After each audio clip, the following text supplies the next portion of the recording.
Saya tawarkan satu pokok yang pasti sudah sering para saudari-saudara sekalian dengar, yaitu jawaban Bunda Maria terhadap kabar malaikat. Jadilah padaku menurut perkataanmu itu. Moga-moga masih ada celah untuk mencoba menemukan hal-hal yang jarang disampaikan ketika kata-kata itu dicoba dijelaskan. Moga-moga. Apakah berhasil apa tidak itu soal lain.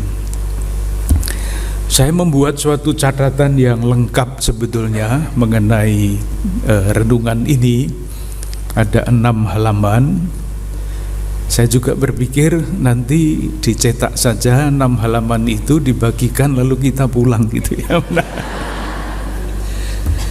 Iya, saya coba untuk menyampaikan beberapa hal yang berkaitan dengan ulasan ini.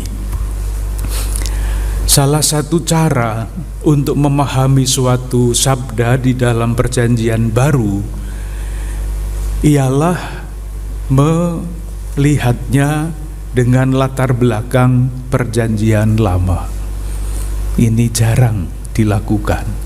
Biasanya langsung dijelaskan isinya apa, tafsirannya bagaimana, dan sebagainya. Padahal kita semua tahu bahwa ketika penulis-penulis perjanjian baru itu menuliskan tulisannya, yang ada di belakang kepala mereka itu selalu saja ingatan-ingatan akan perjanjian lama. Saya mengambil contoh, itu tidak ada di dalam catatan. Contoh saja. Kalau sekarang kita mengatakan bahwa Yesus bangkit pada hari yang ketiga, ini bayangan kita bagaimana? Bayangan kita yang biasa kan Kamis, Jumat, Sabtu, Minggu, atau hari ketiga, atau sesudah 3 hari. Jadi pikiran kita itu ya temporal, 3 hari, hari pertama, kedua, ketiga, dan hari Minggu. Apakah seperti itu maksudnya? Moga-moga saya tidak menggoncangkan iman umat kalau saya mencoba menjelaskan, mencarinya di dalam perjanjian lama. Sekedar tanda kurung, salah satu cara memahami ayat-ayat perjanjian baru melihat perjanjian lama. Contohnya, lalu nanti kita terapkan pada kasus Bunda Maria. Saya ambil contoh yang tadi, misalnya kita melihat kok catatan saya hilang ya. Nubuat sengsara Yesus menurut Injil Markus bab 8 ayat 31. Injil Markus bab 8 ayat 31. Bunyinya begini. Kemudian mulailah Yesus mengajarkan kepada mereka bahwa anak manusia harus menanggung banyak penderitaan dan ditolak oleh tua-tua, imam-imam kepala dan ahli-ahli Taurat, lalu dibunuh dan bangkit sesudah 3 hari. Begitu ya teksnya, bunyinya, bangkit sesudah 3 hari. Nah, sesudah 3 hari artinya kapan? Hari keempat. Sekarang kita coba lihat Injil Lukas yang isinya sama. Lukas bab 9 ayat 22. Lukas bab 9 ayat 22. Bunyinya begini. Dan Yesus berkata, anak manusia harus menanggung banyak penderitaan, ditolak oleh tua-tua, imam-imam kepala dan ahli-ahli Taurat, lalu dibunuh dan dibangkitkan pada hari ketiga. Beda ya. Nah, yang betul yang mana? Sesudah 3 hari atau pada hari yang ketiga? Kan beda itu.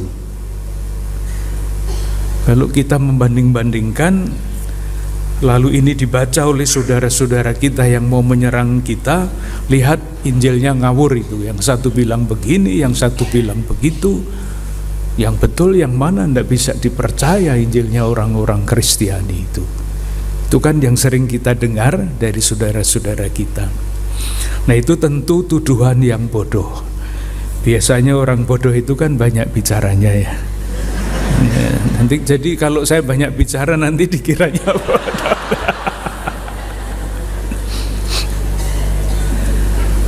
Perbedaan seperti itu hanya bisa kita jelaskan, kita mengerti kalau kita membaca Perjanjian Lama. Coba kita lihat kitab Nabi Hosea bab 6 ayat 2. Kitab Nabi Hosea bab 6 ayat 2. Kuncinya ada di situ untuk memahami perbedaan tadi. Saya baca mulai ayat 1. Ini baru penjelasan, kita belum masuk ke pokok itu. Baru contoh pendekatan terhadap suatu ayat dalam kitab suci. Mari kita akan berbalik kepada Tuhan, sebab Dialah yang telah menerkam dan yang akan menyembuhkan kita, yang telah memukul dan yang akan membalut kita. Nah, sekarang Ia akan menghidupkan kita sesudah 2 hari, dan pada hari yang ketiga Ia akan membangkitkan kita. Ini kuncinya. Jadi masalahnya di dalam kitab suci mengenai nubuat sengsara itu bukan sesudah 3 hari atau sesudah pada hari yang ketiga. Di dalam kerajaan surga tidak ada tanggalan lagi. Yang mau dikatakan adalah kepastian. Dan kepastian itu selalu menyangkut kata 3, dibangkitkan pada hari yang ketiga. Jadi kalau mau membandingkan 2-3 hari, itu artinya salah baca kitab suci menurut cara gereja Katolik. Nah, sekarang kita coba lihat apakah kata-kata Bunda Maria, "Aku ini hamba Tuhan," itu dapat kita cari latar belakangnya di dalam kitab suci. Kesimpulannya dulu, baru nanti jalannya supaya gampang dipahami. Kalau Bunda Maria mengatakan, "Aku ini hamba Tuhan," aku ini hamba Tuhan, dengan latar belakang kitab suci Perjanjian Lama, aku ini hamba, itu artinya apa? Apakah aku itu hanya Maria sendiri? Atau sebetulnya di dalam kitab suci Perjanjian Lama, yang namanya aku itu bisa berarti banyak. Nah, di dalam catatan yang saya berikan, itu kesimpulan dari penelusuran membaca Perjanjian Lama, Perjanjian Baru dengan Perjanjian Lama, pada kata aku tersimpan kesadaran rangkap 3. Jadi aku itu siapa? Ada 3 jawabannya. Jawaban yang pertama, yang paling mudah tentu, aku itu ya Bunda Maria sendiri. Itu paling jelas. Dari mana itu disimpulkan? Kesadaran diri Bunda Maria. Silahkan melihat kitab Nabi Yesaya bab 42 ayat 1. Kitab Nabi Yesaya bab 42 ayat 1. Jadi silahkan melihat perbandingan kalimatnya. Kalau didengarkan itu mirip-mirip. Bunda Maria mengatakan, "Aku ini hamba Tuhan." Itu ya. Di dalam kitab Nabi Yesaya bab 42 ayat 1, lihat itu hambaku yang kupegang, orang pilihanku yang kepadanya aku berkenan.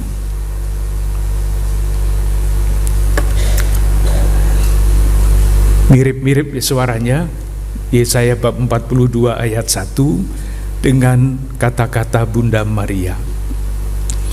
Jadi dengan demikian, dalam jawaban Bunda Maria itu terungkap kesadaran diri Bunda Maria dalam relasi pribadinya dengan Tuhan. Relasi pribadi, aku ini hamba Tuhan. Nah, dari situ nanti harus kita cari maksudnya hamba di situ apa? Apakah hamba itu berarti budak? Seperti orang-orang Israel yang diperbudak di Mesir. Maka dipilih dengan sengaja dalam bahasa Indonesia yang dipakai adalah kata hamba, bukan budak. Karena hamba mempunyai arti yang sangat berbeda dibandingkan dengan budak dalam arti yang biasa. Masih ditambah bab 42 ayat 1 bagian yang berikutnya. Aku telah menaruh rohku ke atasnya. Bicara tentang roh.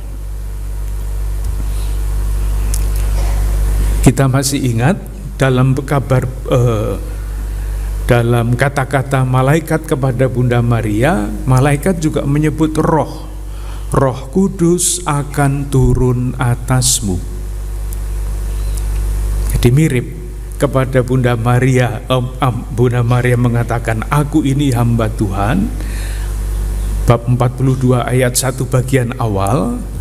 Lalu Roh Kudus akan turun atasmu ada di dalam Yesaya bab 42 ayat 1b. Aku telah menaruh rohku ke atasnya. Dengan kata lain, nah ini yang loncatan yang mungkin tidak mudah dipahami. Tidak apa-apa, saya mencoba untuk menjelaskan sejelas mungkin kalau bisa. Kalau tidak bisa itu bukan salah saya, itu salahnya kitab suci yang sulit dimengerti. Untuk dapat memahami apa artinya hamba menurut kitab suci, harus dibaca kitab Nabi Yesaya bab 42 ayat 1 sampai 9, bab 49 ayat 1 sampai 7, dan bab 52 ayat 13 sampai bab 53 ayat 12. Panjang. Yang dibicarakan oleh Yesaya oleh kitab Nabi Yesaya di dalam ketiga teks itu adalah gambaran seorang hamba Tuhan. Kalau ditanya siapa dia itu, tidak jelas. Identitasnya tidak jelas. Hanya disebut hamba Tuhan yang misterius, dipimpin oleh Roh, dipilih oleh Tuhan, diberi tugas.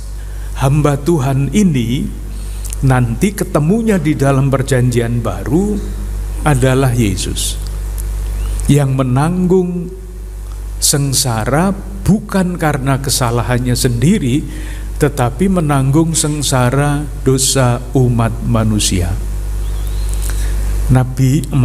Yang ada di dalam kitab Nabi Yesaya 3 bab tadi, yang ditampilkan adalah seorang hamba seperti itu, yang bukan karena kesalahannya sendiri dibebankan kepadanya kesalahan orang banyak.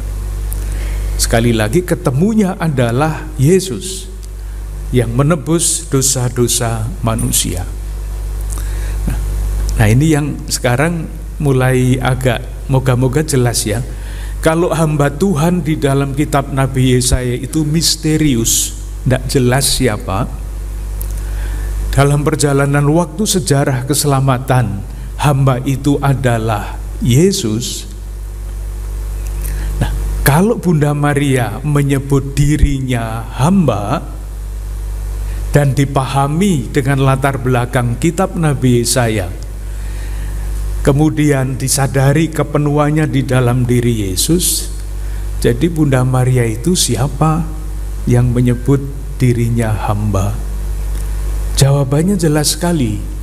Bunda Maria adalah murid Yesus yang paling sempurna. Yang dibicarakan di dalam kitab Nabi Yesaya tanpa nama, di dalam perjanjian baru namanya Yesus. Nah, kalau Bunda Maria menyebut dirinya hamba, dia adalah, meskipun dia itu ibunya Yesus, Maria itu adalah Yesus kecil yang sempurna, hamba Tuhan. Moga-moga tidak terlalu sulit untuk dipahami. Jadi saya mencoba untuk menjelaskan, kalau Bunda Maria mengatakan aku ini hamba Tuhan, hamba mesti dicari di mana arti kata itu. Tidak dicari di dalam kamus besar bahasa Indonesia, tidak ketemu. Dicari di Google juga tidak ketemu. Dicarinya di dalam api karunia Tuhan, baru ketemu. Moga-moga ketemu maksud saya. Itu yang pertama. Jadi kesadaran tadi kan rangkap 3. Aku ini hamba Tuhan. Kesadaran pertama adalah relasi Bunda Maria dengan Tuhan, relasi pribadi. Ada kesadaran rangkap 3. Sekarang yang kedua, saya ingin membaca kitab Nabi Yesaya lagi, bab 41 ayat 8 sampai 10. Yesaya bab 41 ayat 8 sampai 10. Kesimpulannya dulu supaya jelas. Bunda Maria itu adalah wakil bagian dari umat terpilih, umat pilihan, umat Allah perjanjian lama.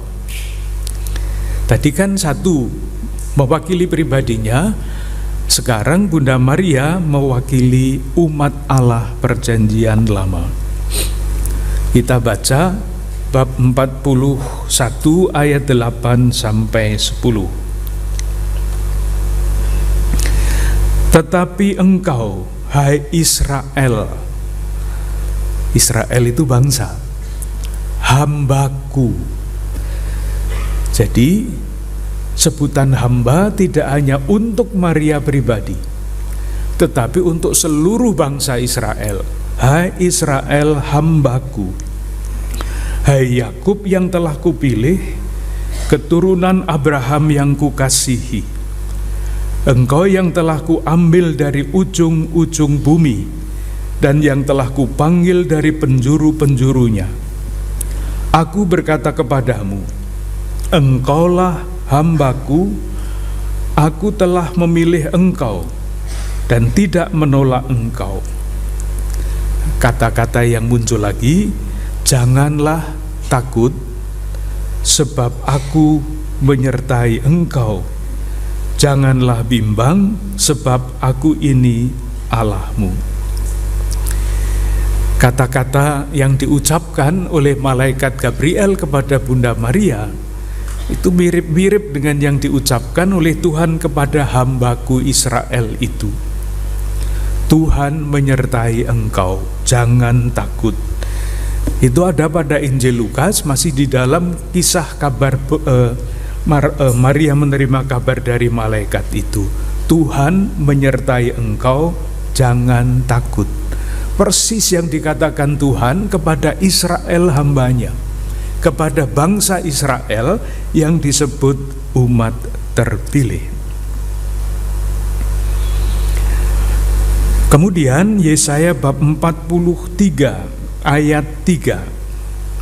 Sebab akulah Tuhan Allahmu yang Maha Kudus, Allah Israel juru selamatmu. Jangan takut, sebab aku telah menebus engkau dan memanggil engkau dengan namamu, engkau ini kepunyaanku. Jadi bagaimana? Kalau Bunda Maria mengatakan aku ini hamba Tuhan, selain dia menyatakan kesadaran diri sebagai hamba, dia menyatakan saya ini wakil dari umat Allah perjanjian lama. Nah, ini membutuhkan satu penjelasan yang moga-moga tidak menambah beban pikiran. Moga-moga menjelaskan bagaimana mungkin Bunda Maria itu menjadi wakil dari bangsa Israel. Kok bisa? Alasannya apa? Tidak bisa dikatakan begitu saja Bunda Maria itu wakil umat Israel. Alasannya apa? Kita mesti kembali ke sejarah yang amat sangat panjang. Sejarahnya mulai dari abad ke-6 sebelum Masehi. Nah, kalau kita jelaskan sekarang ini sudah abad 21. Jadi ini panjang sekali, nanti 26 abad penjelasannya. Tapi kira-kira begini, singkatnya begini. Kita semua tahu, sudah kita bicarakan di dalam seri yang panjang zaman dulu,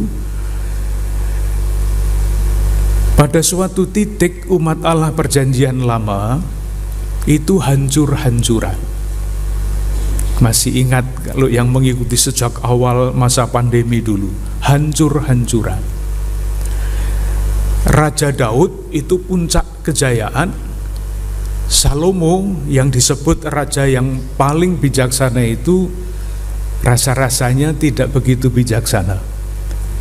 Karena sesudah dia mencapai puncak, dia selesai sebagai raja, kerajaan pecah menjadi dua. Kerajaan utara dan kerajaan selatan. Itu sejarah. Seandainya Salomo itu sungguh bijaksana, pasti tidak akan pecah. Tetapi nyatanya pecah.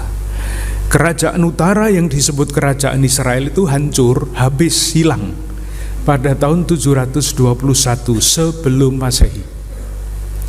Kerajaan selatan terus, kalau membaca kitab raja-raja, referennya adalah raja ini melakukan kejahatan seperti nenek moyangnya.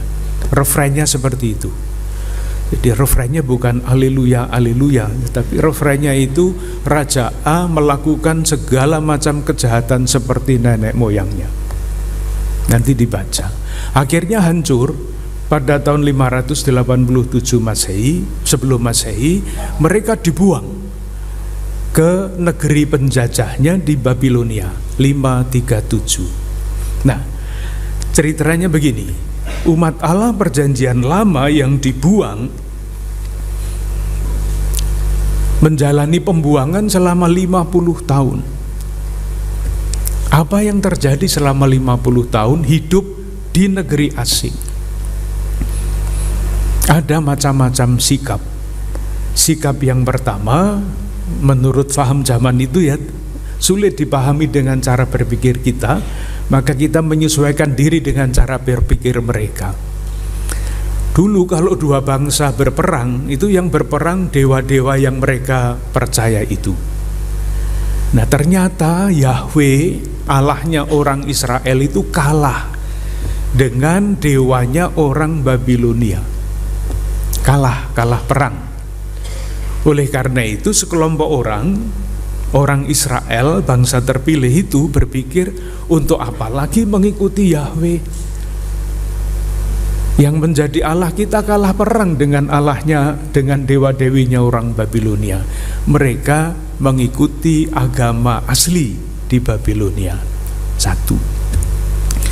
Kelompok kedua, pebisnis. Orang Yahudi kan jago ya, di mana-mana sampai sekarang. Selama 50 tahun mereka tidak tinggal diam saja sebagai orang buangan. Ada yang menjadi pedagang besar, ada yang menjadi bupati, ada yang menjadi wakil bupati tanpa pilkada. Nanti nyoblos yang siapa ini? Tanya Romo Ulun. Kok sampai omong kayak gitu ya? Iya. Nah, ketika pada tahun 537 raja yang mengalahkan Babilonia, Raja Persia, membolehkan orang-orang itu kembali ke tanah air mereka, mereka pikir untuk apa pulang ke tanah air yang sudah hancur-hancuran. Padahal di situ mereka menjadi pedagang besar, menjadi kepala daerah dan sebagainya. Mereka tetap tidak mau. Hanya sekelompok kecil orang-orang yang boleh dikatakan masih tetap mempunyai idealisme, percaya kepada janji Allah yang akan memberikan tanah air yang abadi, yang telah memilih mereka dan mereka tidak akan pernah dikecewakan. Inilah yang di dalam buku-buku rohani sering disebut dengan istilah sisa Israel. Sisa, istilahnya saja kan tidak enak didengar ya, sisa. Karena hanya sekelompok kecil inilah yang masih mempunyai kepercayaan akan janji Allah. Nah, ketika ketika izin untuk kembali ke tanah terjanji itu diberikan, kelompok kecil ini yang akhirnya kembali ke Palestina, membangun kembali tanah air mereka yang sudah hancur-hancuran. Inilah yang disebut kelompok sisa Israel atau orang-orang miskin, bukan miskin jasmani juga, tapi lebih-lebih miskin itu tidak mengandalkan diri sendiri tetapi mengandalkan Allah yang tetap setia kepada janji Allah. Inilah asal mula spiritualitas yang disebut spiritualitas orang-orang miskin Yahweh. Dan Bunda Maria, Santo Yosef khususnya Bunda Maria itu hidup di dalam tradisi spiritualitas itu. Tidak termasuk orang yang putus asa karena merasa Allahnya kalah, tidak merasa sudahlah ditinggalkan saja janji-janji Tuhan itu, toh sudah bisa membangun hidup sendiri yang makmur dan sebagainya. Meskipun mereka kecil, meskipun mereka lemah, tetap percaya kepada janji, kembali ke Palestina, membangun kembali tanah air mereka. Nah, kelompok kecil ini mempunyai nyanyian yang kemudian digubah oleh Injil Lukas menjadi Kidung Maria. Kidung Maria itu bukan karangannya Bunda Maria, pasti bukan. Karena apa? Karena kidung itu sudah dinyanyikan oleh Hana, ibunya Samuel. Bukan Samuel Pangestu, tentu saja. Samuel tokoh di dalam perjanjian lama. Sudah dinyanyikan, hanya sesudah Yesus bangkit, nyanyian yang populer di antara kelompok Anawim Yahweh, orang-orang miskin Yahweh itu digubah, disesuaikan dengan peristiwa kebangkitan Yesus, ditempatkan di dalam amit-amit mulut Bunda Maria. Karena apa? Karena Bunda Maria itu yang menurut gereja awal diwakili oleh Lukas penulis Injil, mewakili semangat dan watak kelompok sisa Israel itu. Tadi kan kita mau mengatakan bagaimana caranya menjelaskan bahwa kesadaran Bunda Maria yang kedua adalah wakil dari umat Allah perjanjian lama. Jalannya seperti itu. Jadi karena Bunda Maria hidup mewarisi spiritualitas yang bertumbuh di lingkungan umat Allah perjanjian lama yang sudah dimurnikan lewat peristiwa pembuangan yang lamanya 50 tahun itu, tetap percaya kepada janji. Seperti kita mempunyai lagu-lagu populer kan, Bapak Kami, Bapak Kaminya Putut atau Mas Toto, semuanya ikut menyanyi. Kalau Bapak Kaminya yang lain kan yang nyanyi kur ya, karena belum begitu populer. Ini semua ikut menyanyi. Kidung Magnificat adalah kidung yang sangat populer, sudah biasa kemudian dipopulerkan oleh Lukas lewat Bunda Maria. Bunda Maria mewakili umat Allah Perjanjian Lama yang sudah dijernihkan itu. Itulah sebabnya Bunda Maria juga disebut Putri Sion, Yerusalem. Jadi tidak mewakili dirinya sendiri itu. Kalau kita menyebut Maria Putri Sion, itu bukan Maria sendiri yang tampil, tapi seluruh umat Allah Perjanjian Lama ada di balik sebutan itu. Dengan kata lain, Bunda Maria mewakili watak dari bangsa yang sudah disucikan kembali menjadi suara hati umat dan seterusnya. Itu kesadaran diri yang kedua. Kesadaran diri yang ketiga, Bunda Maria di dalam Aku Ini Hamba Tuhan mewakili seluruh umat manusia, mewakili bangsa-bangsa. Dari mana itu disimpulkan? Kembali lagi kita lihat, kita cari di dalam kitab Nabi Yesaya. Yang saya kutip sebagai tawaran adalah Yesaya bab 42 ayat 6 sampai 7. Jadi 3 teks dari kitab Nabi Yesaya itu kunci untuk memahami jawaban Bunda Maria itu. Yang sekarang adalah 42 ayat 6 sampai 7. Aku ini Tuhan telah memanggil engkau untuk maksud penyelamatan. Telah memegang tanganmu, aku telah membentuk engkau dan memberi engkau menjadi perjanjian bagi umat manusia, menjadi terang untuk bangsa-bangsa, untuk membuka mata orang buta, untuk mengeluarkan orang hukuman dari tempat tahanan, dan mengeluarkan orang-orang yang duduk dalam gelap dari rumah penjara.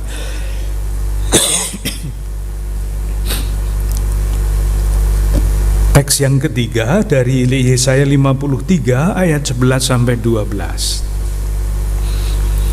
Sesudah kesusahan jiwanya, ia akan melihat terang dan menjadi puas.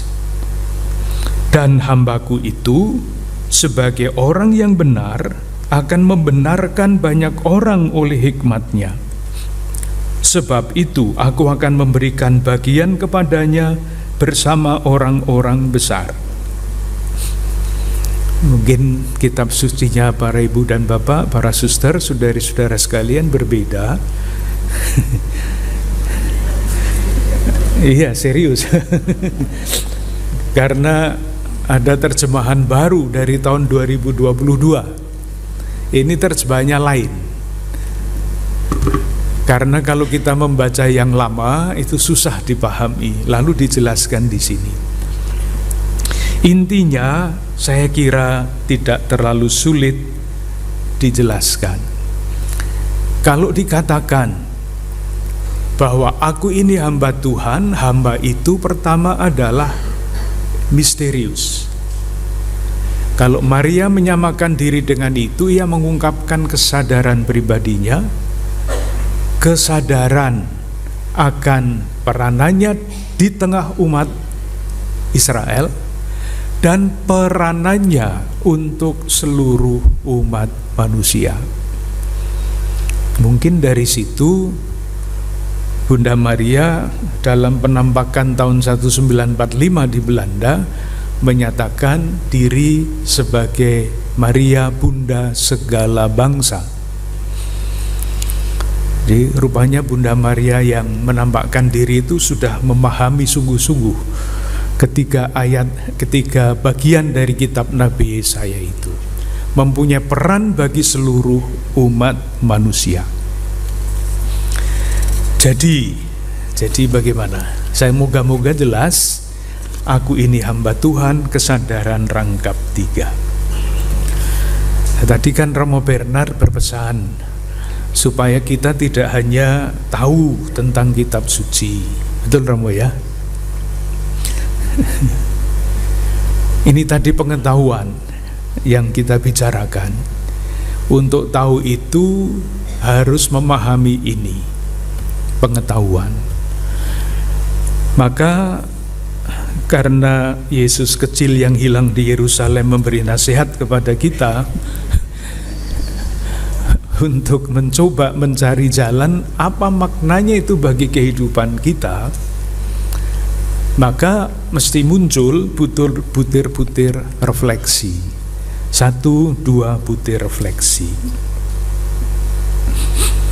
Yang pertama, kesadaran jati diri pertama sebagai hamba itu menyangkut pribadi seorang. Jadi kita bisa langsung bertanya kepada diri kita sendiri, bagaimana saya mengartikan hidup kita. Seperti Bunda Maria mengartikan hidupnya dengan menyebut diri hamba. Dari situ segala macam pilihan akan muncul.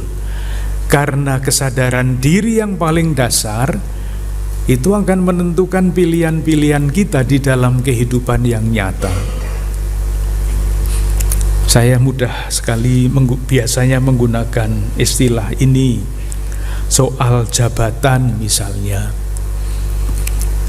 Kita menggunakan kata jabatan itu kan ada beberapa kata yang bisa disambungkan ya dengan kata jabatan itu. Misalnya menduduki jabatan. Menduduki jabatan. Kalau yang duduk itu sekurus Romo Bernard, enggak apa-apa. Seterusnya saya enggak berani Roh.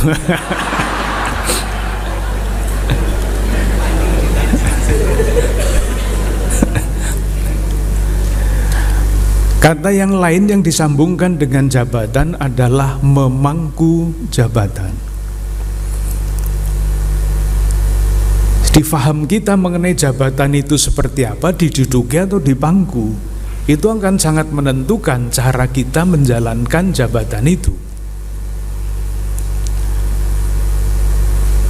Saya kira tidak terlalu sulit untuk menjelaskan hal-hal sesederhana seperti itu.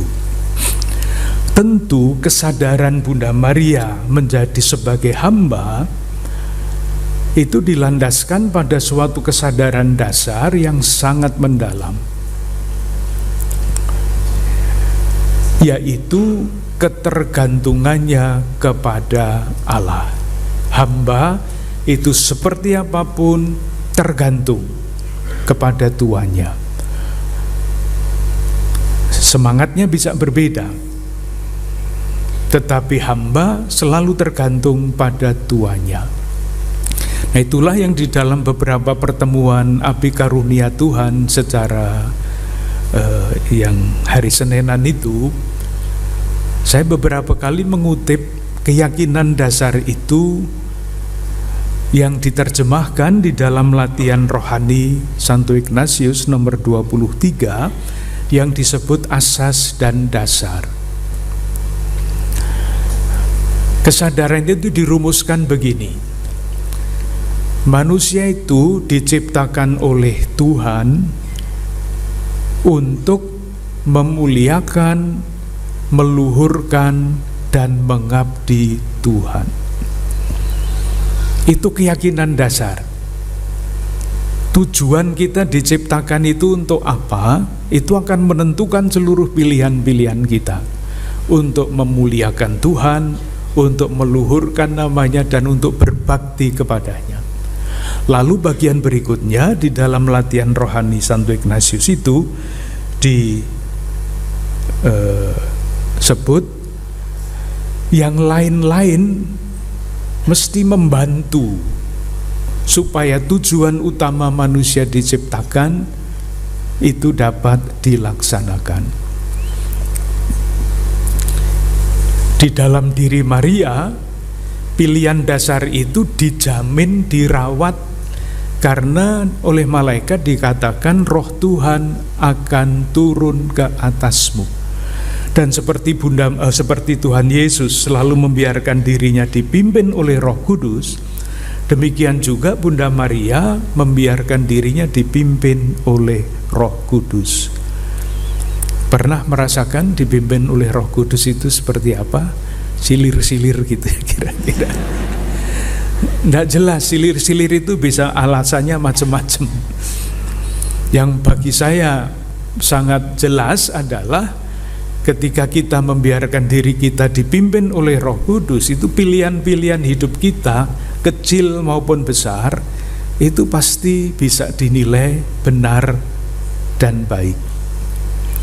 Ketika yang kita pilih itu bukan yang benar dan yang baik, itu tanda bahwa sebetulnya kita belum menempatkan diri kita dengan judul seperti Bunda Maria, hamba Tuhan, dan tidak membiarkan diri kita dipimpin oleh Roh Kudus. Kunjungan Bapak Suci Paus Fransiskus masih terus dibicarakannya pada hari-hari ini, 1,5 bulan sesudah beliau berangkat pulang, maksud saya. Kesederhanaannya yang adalah pilihan-pilihan hidupnya. Saya mendapat kesempatan untuk melihat dari dekat beliau. Salah satu yang saya perhatikan adalah sepatunya. Seorang paus itu biasanya sepatunya merah untuk mencerminkan kewibawaannya. Paus Fransiskus sepatunya hitam dan sudah ada garis-garis putih, tandanya sudah lecek gitu, sudah lama. Sepatunya Romo Ulun jauh lebih baik daripada sepatu. Nanti boleh membalas. Itu pilihan, bukan kebetulan. Kurang apa kalau mau yang macam-macam. Dan bukan hanya pilihan kecil soal sepatu, yang kelihatannya sederhana tetapi sangat berpengaruh bagi gereja. Ketika beliau memilih untuk tidak tinggal di istana kepausan, tetapi tinggal di Domus Sancta Marta, tempat tinggal para fungsionaris di Vatikan. Itu kelihatannya hanya pindah rumah, tetapi bagi pengamat kesimpulannya adalah Paus Fransiskus sedang mengubah, mentransformasi gereja. Kepemimpinan di dalam gereja dari kepemimpinan monarkis feodal menjadi kepemimpinan yang melayani. Tanda kurung ya, refleksi saya pribadi, tidak usah dikait-kaitkan dengan orang lain. Kemarin saya mengikuti serah terima jabatan uskup Ujung Pandang, Makassar. Saya diberi kesempatan untuk memberi homili. Susah memberi homili karena bacaannya itu celakalah kamu, celakalah kamu.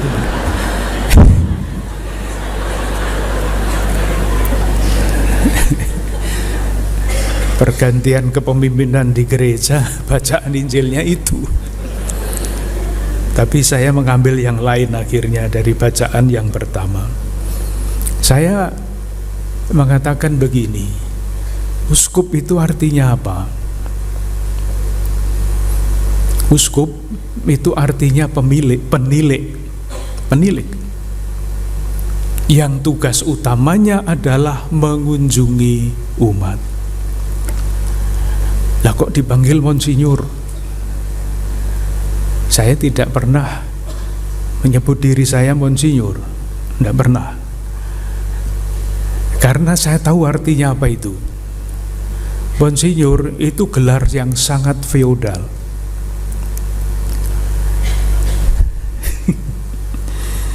Monseigneur bahasa Prancis, Monsignore bahasa Itali, itu artinya tuanku. Saya tidak mau, tidak senang dipanggil tuanku. Maka jangan panggil saya dengan nama Monsinyur. Panggil saya dengan Romo, dengan Bapak Uskup, Tapi tolong jangan memakai Monsinyur. Saya tidak suka dipanggil Monsinyur. Pilihan. Tidak salah karena memang gelar itu diberikan, tapi saya tidak nyaman dengan istilah itu. Karena saya tahu artinya. Nanti kalau saya membiarkan diri saya dipanggil Monsinyur, itu nanti gaya saya ya seperti bupati, seperti kemana-mana minta dilayani dan sebagainya. Enggak. Ya kemarin saya cerita tentang itu. Lalu sesudah misa itu ada seorang bapak senior yang ikut misa dalam kursi roda. Bapak Uskup, setua-tua sampai sekarang kok saya belum pernah ya dengar arti uskup itu apa. Ternyata uskup itu penilik. Syukur bahwa ada satu yang mendengarkan sekurang-kurangnya. Itu mengenai kesadaran diri. Yang kedua, kesadaran sebagai bagian dari suatu keseluruhan. Hamba itu adalah Israel sebagai bangsa. Mau tidak mau kita itu mempunyai hubungan dengan umat Allah Perjanjian Lama. Karena iman kita kalau ditelusuri itu akhirnya bermuara pada iman Abraham. Dan Abraham itu adalah bapa orang-orang Yahudi, orang-orang Islam, orang-orang Kristiani. Kita mesti mempunyai hubungan dengan itu. Maka pertanyaannya adalah bagaimana kita menghayati kesadaran kita bahwa kita itu percaya tidak atas nama diri kita sendiri, tetapi kita percaya dalam satu komunitas yang disebut komunitas orang beriman. Gereja sekarang yang mempunyai hubungan dengan zaman dulu itu juga mesti belajar dari sejarah umat Allah Perjanjian Lama.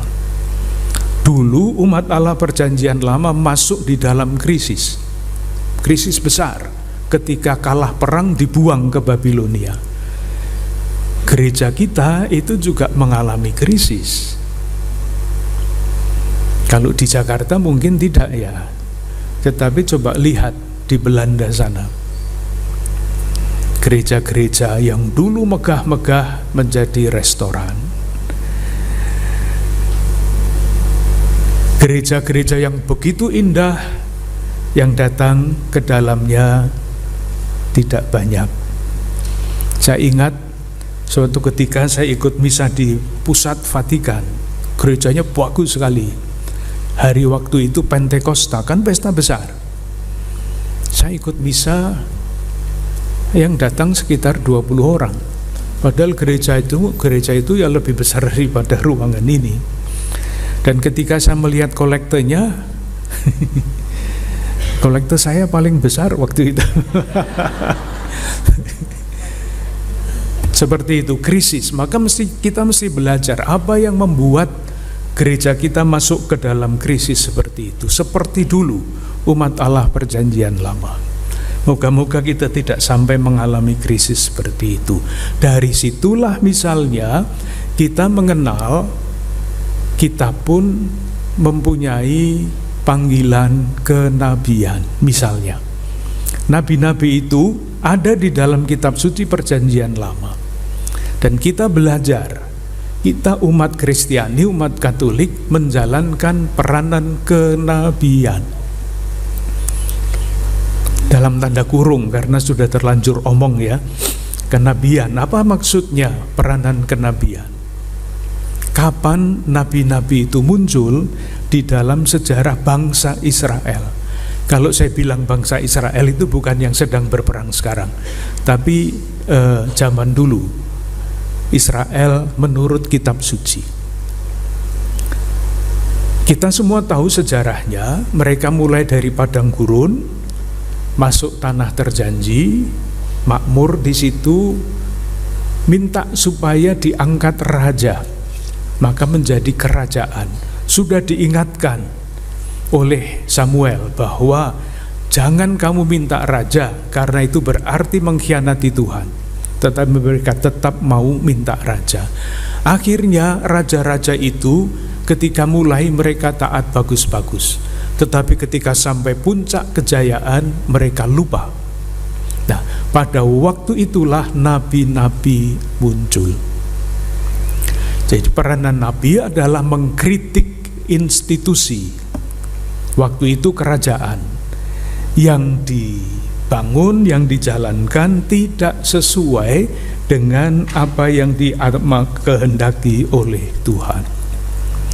Nah, sekarang kalau gereja mempunyai peran kenabian, gereja harus bicara. Dan itulah yang dilakukan oleh Romo Adi dan teman-teman, misalnya mengadakan Hari Anak Keuskupan Agung Jakarta. Itu bisa dibaca sebagai seorang nabi yang membaca tanda-tanda zaman ketika anak-anak banyak yang mengalami kekerasan, ketika anak-anak banyak yang ditelantarkan. Mari kita perhatikan anak-anak kita. Itu peranan kenabian itu seperti itu. Jadi jangan dibayangkan nabi itu meramalkan masa depan. Namanya dukun, itu bukan nabi. Nabi itu adalah seorang yang selalu dekat dengan Tuhan. Itu watak pertama. Watak kedua, seorang nabi adalah pribadi yang terlibat dengan nasib bangsanya. Jadi dengan kedekatan dengan Tuhan, ia melihat kehendak Tuhan dan kemudian berbicara terhadap realitas bangsanya yang dilihat dengan kacamata Tuhan. Jadi tidak usah jauh-jauh nabi-nabi yang besar-besar, enggak. Romo Mangun itu sekarang sedang ditampilkan kembali sebagai contoh suara kenabian pada zamannya. Seorang imam, Mangun Wijaya, yang karena melihat waktu itu masyarakat digusur oleh pemerintah, mogok makan, dan seterusnya. Peranan kenabian itu menyatakan kehendak Tuhan, menyatakan kebenaran di tengah-tengah institusi yang tidak adil. Kalau Bunda Maria menyebut aku ini hamba Tuhan dengan kesadaran sebagai bagian dari keseluruhan, itu sekarang tentu diwariskan kepada pribadi-pribadi yang khusus menyampaikan suara kenabian pada zaman sekarang dan sebagai kepada gereja. Nanti kalau para religius, para suster, bruder, imam-imam biarawan mempelajari sejarah munculnya gerakan kenabian di dalam kitab suci, itu sangat mirip dengan munculnya tarekat-tarekat di dalam gereja sebagai kritik terhadap institusi gereja sendiri. Yang ketiga, kesadaran ketiga, yaitu peranan hamba itu untuk segala bangsa, untuk umat manusia. Nah, kalau tadi dikatakan di dalam kitab Nabi Yesaya yang namanya hamba Yahweh itu akan menjadi terang bagi bangsa-bangsa. Yang disebut bangsa-bangsa adalah bangsa-bangsa yang tidak mengenal Allah. Sekarang atau dalam gereja modern itu namanya misi. Misi itu ditujukan kepada saudari-saudara kita yang belum mengenal Kristus. Misi keluar. Sekarang ini ada banyak diskusi di dalam gereja. Misi bulan Oktober itu adalah bulan misi misalnya. Tetapi Bunda Marianya kalau mengikuti doa Rosario Misioner itu tidak disebut Bunda Misi. Enggak. Bunda Evangelisasi, Bunda segala bangsa. Kok bergeser? Dulu istilahnya misi, sekarang kok evangelisasi, maksudnya apa? Maksudnya panjang.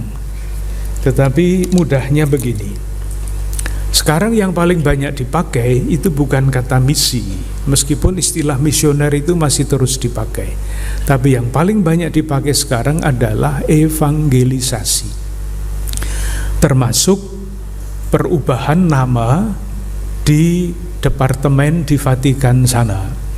Dulu namanya propaganda fide, itu artinya mempropagandakan kepercayaan iman. Sekarang namanya adalah dikastiri untuk evangelisasi bangsa-bangsa, bukan misi terhadap bangsa-bangsa. Bedanya apa? Yaitu tadi, evangelisasi itu jauh lebih luas daripada misi. Misi itu datang ke tengah-tengah saudara-saudara kita yang tidak percaya kepada Kristus, dan kemudian memberi kesaksian, mengajar, mengajak dan sebagainya supaya percaya kepada Kristus. Evangelisasi dari kata Injil. Evangelisasi dengan demikian artinya struktur-struktur kehidupan di dalam masyarakat mesti dijiwai oleh semangat Injil. Jadi di dalam gereja Katolik pun evangelisasi harus dijalankan, karena banyak lembaga-lembaga di dalam gereja yang belum memberi tempat yang memadai untuk ditanamkannya nilai-nilai Injil. Pada tahun 83, Santo Paus Yohanes Paulus II itu menyerukan istilah baru, evangelisasi baru. Lalu dijelaskan. Paus sendiri tidak menjelaskan apa artinya evangelisasi baru, jadi kita boleh menafsirkan semau-mau kita. Yang penting adalah ini, apakah misi, saya menggunakan istilah misi dengan sengaja ya, apakah misi itu dengan sendirinya sama dengan evangelisasi? Tidak. Misi itu memang bisa berhasil mengkatolikan orang, berhasil membuat suatu negara menjadi negara Katolik, misalnya seperti di Amerika Latin. Itu hampir semua negara kan Kristiani semua, Katolik semua itu. Apakah dengan menjadi negara tanda petik Katolik yang penduduknya itu semuanya Katolik, hidup di sana itu hidup seperti di dalam kerajaan Allah apa enggak? Di sana ada diktator, ada penculikan, ada segala macam kejahatan, narkoba dan sebagainya. Itu artinya misi tidak berhasil menanamkan nilai-nilai Injil ke dalam hati orang, ke dalam suatu budaya, ke dalam suatu bangsa. Saya bacakan satu naskah dari abad ke-16 dari salah satu negara di Amerika Latin yang seluruhnya Katolik. Kata-katanya begini, mulai dengan kata aduhai tapi sesudahnya jelek. Kalau aduhai itu kan mestinya bagus ya, tapi enggak. Marilah kita bersedih hati karena mereka telah datang. Mereka itu para misionaris. Mereka telah datang untuk mengkristenkan kita. Mengkristenkan. Orang-orang Kristen itu datang kemari dengan membawa Allah yang benar. Tetapi itulah awal kesengsaraan kita, awal upeti, awal dana, penyebab kekacauan yang tersamar, awal pertempuran dengan api, awal kebohongan. Mereka telah mengajarkan ketakutan kepada kita. Mereka datang untuk membuat bunga-bunga kita layu, untuk melestarikan bunga mereka. Mereka telah menghisap dan menelan bunga kita. Itu abad ke-16. Hasil dari misi di Amerika Latin. Misionaris datang membawa Allah yang benar, tapi tidak membawa kabar gembira. Sehingga struktur negara di sana menjadi struktur yang seperti sering kita baca pada hari-hari ini sampai hari ini. Contoh lain,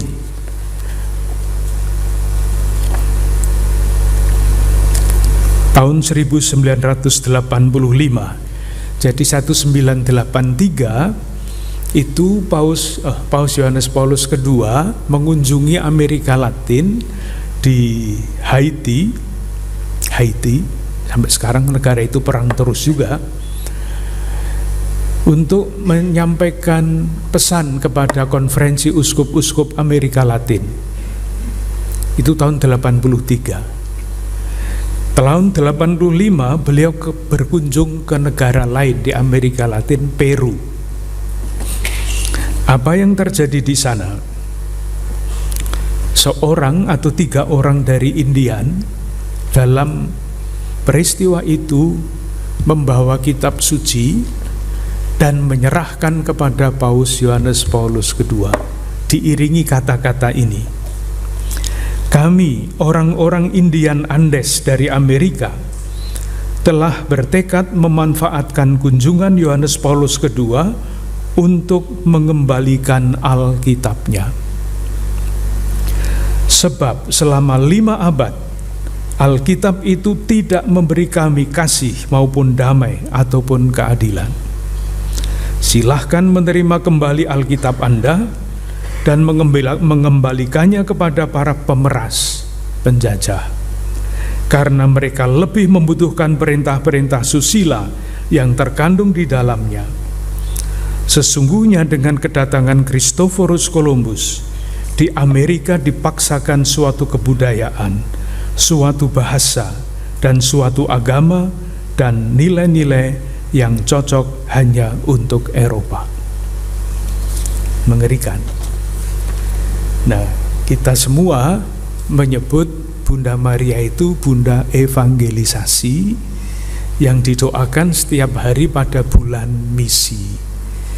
Jadi kita pilih ya yang Bunda Evangelisasi, karena di dalam diri Maria, kecuali Maria adalah Bunda segala bangsa seperti dikatakan di dalam kitab Nabi Yesaya bab 53, Bunda Maria jauh lebih cocok diberi gelar atau mendapat gelar Bunda Evangelisasi daripada Bunda Misi, kalau dibaca dengan latar belakang tadi.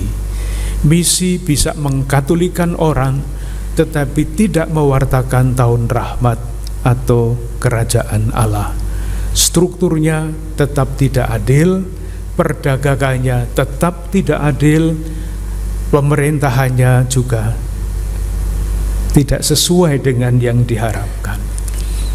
Nah, moga-moga kesadaran rangkap 3 Bunda Maria itu mendorong kita untuk berusaha memasukkan nilai-nilai Injil di dalam kehidupan keluarga, kehidupan paroki, dimanapun kita berada. Itu bagian yang pertama. Jadi bagaimana tadi? Saya omong apa ini? Saya mencoba menjelaskan satu ayat itu, aku ini hamba Tuhan, dengan latar belakang kitab Nabi Yesaya 3 bab tadi, 42, 49, 52 dan 53 dari kitab Nabi Yesaya. Dalam kata-kata aku ini hamba Tuhan ada kesadaran rangkap 3. Bagian pengetahuannya itu, bagian refleksinya tadi saya coba sampaikan. Tentu ini hanya salah satu usaha. Silahkan para ibu dan bapak, para suster, saudari-saudara sekalian melanjutkan refleksi itu. Apa konsekuensinya kalau kita meneladan Bunda Maria yang berkata, aku ini hamba Tuhan. Bagian yang kedua, disesuaikan dengan waktu. Waktunya tinggal 10 menit. Jadi saya lari. Bagian yang kedua, aku ini hamba Tuhan, jadilah padaku menurut perkataanmu itu. Nah, itu yang mau kita pelajari sekarang, menurut perkataanmu itu. Nah, untuk memahami hal itu, menurut perkataanmu itu, kita minta bantuan. Bantuan kepada siapa? Bantuan kepada Rasul Paulus. Sudah minta izin tadi malam saya. Minta izin. Surat Rasul Paulus tidak terlalu panjang. Kalau kita mengingat kembali pembelajaran kita mengenai surat Rasul Paulus di zaman pandemi dulu, kita mengatakan bab 1 sampai bab 11 dari surat Rasul Paulus kepada orang Roma itu adalah bagian dari iman, kepercayaan, pokok-pokok pengetahuan iman. Mulai bab 12 yang dibicarakan adalah konsekuensi iman. Artinya moralitas yang dilandaskan pada keyakinan iman. Moga-moga jelas ya. Kalau pengetahuan iman, aku percayakan Allah Bapa yang Maha Kuasa, itu kan itulah pokok iman. Tetapi nanti kalau iman itu harus diterjemahkan ke dalam perilaku moral, lalu yang harus kita baca bukan syahadat para rasul. Yang harus kita baca adalah misalnya ajaran sosial gereja, misalnya. Nah, coba sekarang perhatikan bab 12 ayat 1 yang membatasi bab 1 sampai bab 11. Lalu bab 12 itu mulai bagian yang berbeda. Bab 12 ayat 1 itu mulai dengan kata karena itu. Itu artinya apa?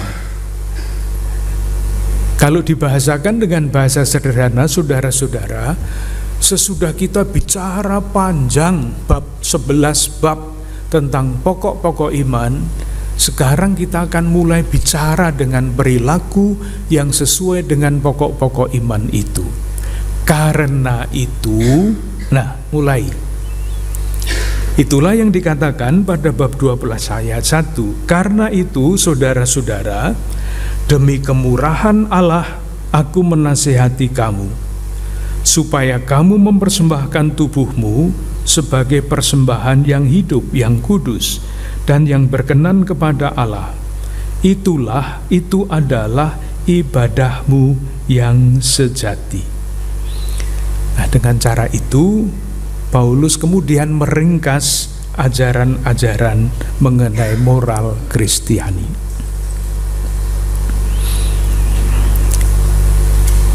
Moga-moga jelas ya, bab 1 sampai bab 11 itu pokok-pokok iman, karena itu konsekuensi moralnya.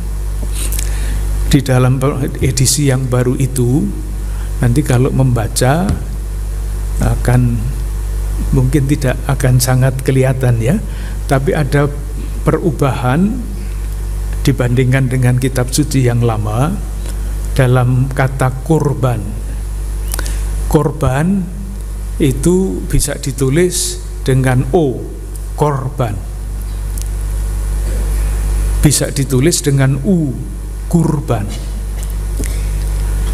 Yang dipilih di dalam terjemahan yang baru itu adalah yang kedua, kurban, pakai U. Karena kurban itu jelas hubungannya adalah persembahan. Kurban persembahan. Kalau korban pakai O itu bisa korban lalu lintas, bisa korban tindak pidana perdagangan orang. Beda. Yang di sini konsisten memakai kata korban. Ini masih baru karena saya masih pakai yang lama, belum ada coretan-coretannya. Kemudian dilanjutkan pesan moralnya itu secara sangat ringkas pada bab 12 ayat 2. Janganlah kamu menjadi serupa dengan dunia ini, tetapi berubahlah oleh pembaharuan hidupmu, sehingga dapat membedakan manakah kehendak Allah, apa yang baik dan yang berkenan kepada Allah dan yang sempurna. Itu ringkasan dari nasihat moral. Nah, bagian kedua dari jawaban Bunda Maria, jadilah padaku menurut perkataanmu, itu adalah bagian sikap-sikap hidup Maria yang boleh disebut, boleh tidak harus, pesan-pesan moral Bunda Maria bagi kita yang terumus di dalam jawaban ya, aku ini hamba Tuhan, jadilah padaku menurut perkataanmu itu. Mungkin bagaimana ya, karena waktunya tinggal 2 menit, mau menjelaskan apa 2 menit itu. Begini saja mudahnya.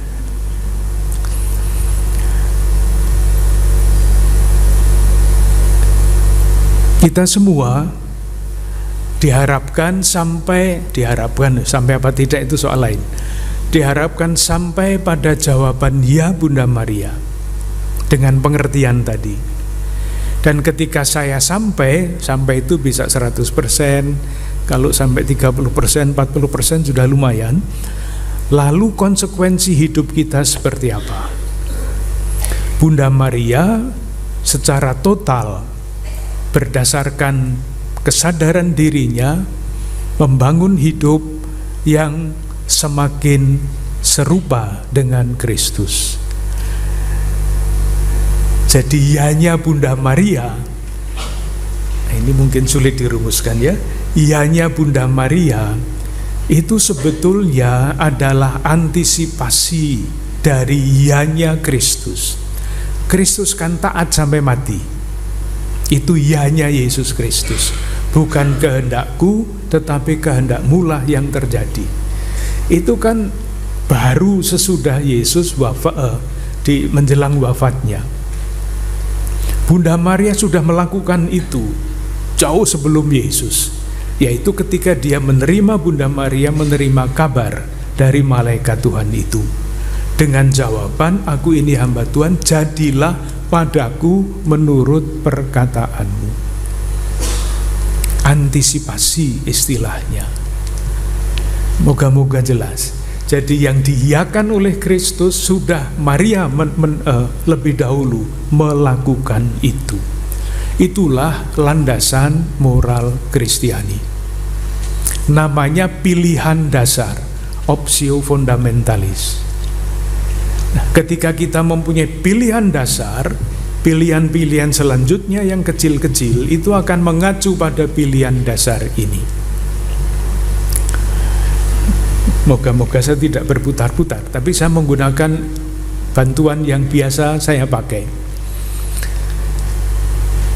Di dalam bahasa Indonesia ada 3 kata yang akar katanya sama.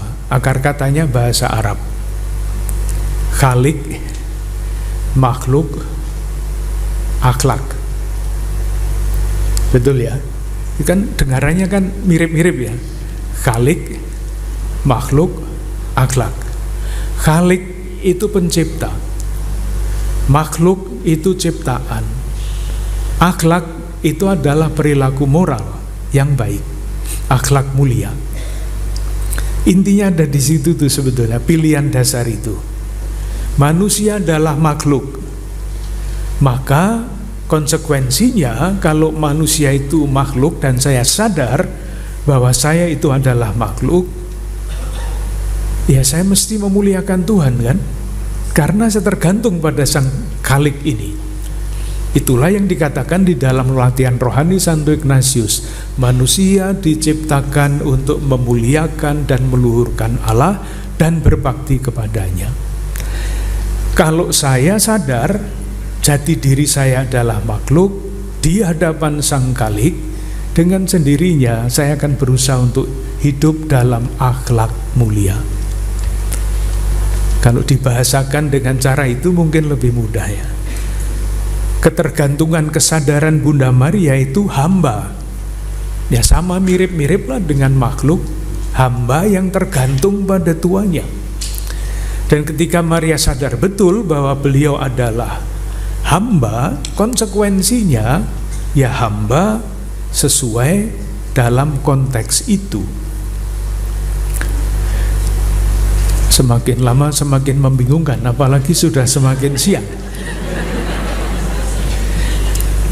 Terakhir, untuk menjelaskan ini ya, apa yang dilakukan oleh Yesus menjelang perjamuan malam menurut Injil Yohanes, Kamis Putih, membasuh kaki murid-muridnya. Siapa yang biasa menjalankan pembasuhan kaki seperti itu? Hamba, budak. Tidak ada guru membasuh kaki murid, itu tidak ada. Bisa membedakan pembasuhan kaki yang dilakukan oleh budak, itu budaknya itu merasa seperti apa coba? Merasa terpaksa, merasa tidak bisa lain kecuali melakukan itu kan? Kalau enggak nanti enggak dikasih uang bulanannya. Apakah Yesus melakukan pekerjaan membasuh kaki dengan semangat budak? Tidak berani menjawab. Pasti tidak. Karena pengantar dari Injil Yohanes yang tadi diterangkan dengan sangat bagus oleh Romo Bernard, ketika tiba saatnya ia mencurahkan kasihnya sampai sehabis-habisnya. Inilah semangat yang ada di dalam diri Yesus ketika menjalankan pekerjaan budak. Bedanya yang dilakukan sama. Kok bedanya kok yang dilakukan sama ya? Bahasa Indonesianya bagaimana ini? Yang dilakukan sama, mencuci kaki. Semangatnya tidak sama. Budak mencuci kaki dengan terpaksa. Yesus mencuci kaki dengan sebagai simbol mencurahkan cintanya sampai sehabis-habisnya. Itulah wujud moralitas Kristiani. Jadi yang dilakukan Yesus pada akhirnya sudah didahului oleh Bunda Maria, dan harapannya diteruskan oleh kita. Terima kasih, selamat siang. Nanti yang lain-lain bisa dibaca sendiri.